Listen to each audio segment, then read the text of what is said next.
Hello, my name is the Retro Gaming Goose, and welcome back to another video, part of my Dune in June series. And this is the third video in the series where we're talking about Emperor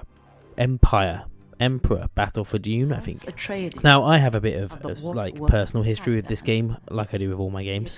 But this one in particular, when I used to play Red Alert 2 on the PC, there used to be this button that the old Westwood games had that said sneak peek / intro, where you got to watch the CGI intro to the game you're playing, and then it also gave you some insight to other games. Now, on the Red Alert 2 disc, there was always a trailer for this game, and I was absolutely fascinated by it. It looked incredible, and I just went through it and I got it, and it's one of the best games I've played in such a long time. Like, going back to it, it's really fun to play again, and at the time it blew my little mind as a kid as well. It's got all them staple bits to it that you'd expect from a Westwood strategy game. But just to give you some lowdown, in 2001 Westwood Studios gave us this masterpiece, Empire Battle for Dune, one of the last games that they actually put out, and it is a massively overlooked sort of diamond in the rough. Now, unlike Red Alert 2, which came out roughly around the same time, this game was full 3D combat, branching campaigns, and of course these fantastic FMV. Let us see how you fare in a sea of Dune. All of them fantastically camp. Yet this game is often forgotten about for how fun it was. Emperor Battle for Dune is a spiritual successor to Dune 2 and Dune 2000, so this is like the third game in the franchise of Dune games, but this time Westwood went full 3D rather than trying to sort of like do the sprite work that they had done with previous Command & Conquer games. One of my favourite things about this as well, in the full motion video, Michael Dorn's in this from Star Trek, yeah, so Worf is in this game, which is, it just adds so much more. So this game's sort of set after the fall of Emperor Carino. The House Atreides, Harkonnen, and Ordos are once again locked in a brutal struggle to control the spice and the throne.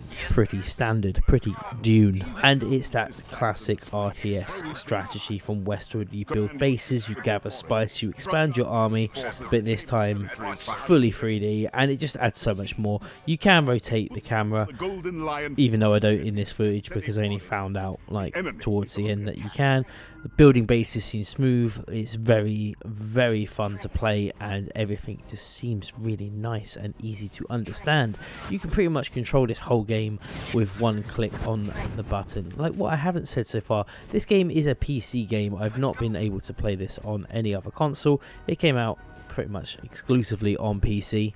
And it's really cool. Each map, even though they are all desert maps, so it is like sort of copy and paste textures, the campaign map was very dynamic. You had to conquer territory, defend your holdings, and plot the rise of power.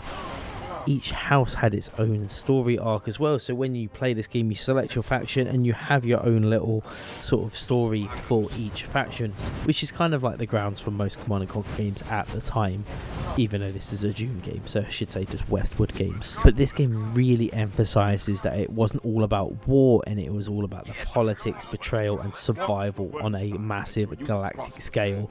It's very fun. Emperor pushed the limits of early 2000s PCs, and the visuals, they were really impressive for the time. The sound design is still incredible, atmospheric and immersive, and the soundtrack is, well, it's a Westwood soundtrack. It's a pretty good like rock and roll, metal or orchestral music. One of the things I found really interesting about this game is each of the armies have their own sort of musical identity. So if you play as Harkonnen, it's a lot of like heavy metal, Atreides orchestral, and Ordos have a electronica theme, which is kind of symbolizes what each of them houses kind of are. For some reason in this game the Ordos army or house are kind of all mechanical people, or like heavily cybernetic, which kind of goes against Dune itself, but you know, is what it is. It looks cool, so I guess we'll let it go. Emperor Battle for Dune was Westwood's swan song in the Dune universe. It was the last Dune game that they actually brought out, and one of the last RTS games that Westwood themselves released before sort of just fading into the EA universe and being slowly destroyed. If you're a big fan of RTS games and if you're a big fan of Dune games, I really recommend this game. I feel like a lot of people don't know about this game because of the change. It's not called Dune, it's called Empire, and it's Empire Battle for Dune. So it is like a bit of a weird one to, if you don't know that it's part of the Dune universe, it's kind of can be strange to see it. You don't see it in a lot of collections, is what I'm saying. But let me know in the comments, did you play this game?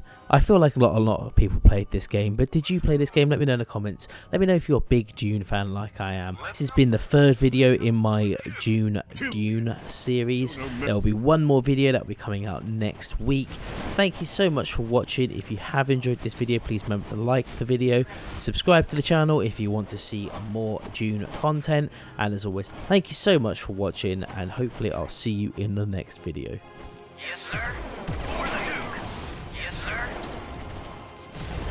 Yes, sir. For the Duke. Training.